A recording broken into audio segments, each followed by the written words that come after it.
Mga kababayan, hindi lang po hapagat ang weather system na nagpapaulan ngayon sa malaking bahagi ng bansa. Kaya naman para mas maging handa mula sa biglaang mga pag-ulan, alamin natin ang magiging lagay ng panahon sa mga susunod na oras at araw. Ihahatid sa atin yan ni Pag-asa Weather Specialist Rhea Torres.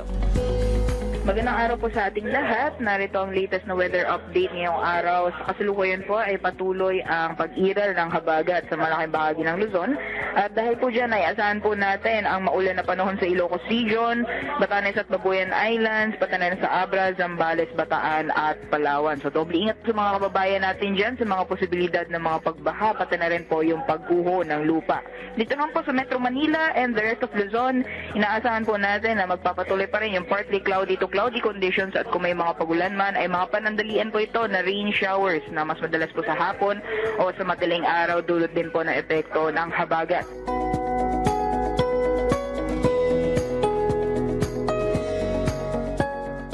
Sa may bandang Mindanao naman ay umiiral at nakakaapekto ang Intertropical Convergence Zone or ITCZ.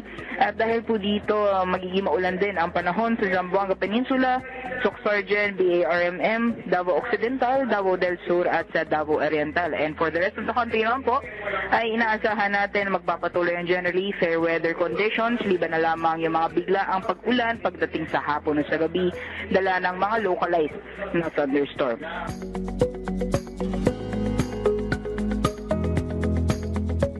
Wala din po tayong gale warning or babala sa matataas mga pag-aalon kaya malaya pa rin pong mga kalayag ang ating mga kababayan at wala din po tayong minomonitor na low pressure area o bagyo sa loob at labas ng ating area of responsibility.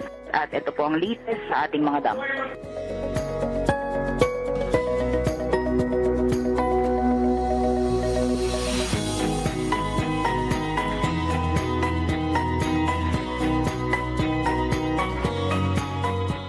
At yan ang po muna ang latest mula dito sa Pag-asa Weather Forecasting Center. Ako po si Rhea Torres. Magandang araw po sa ating lahat.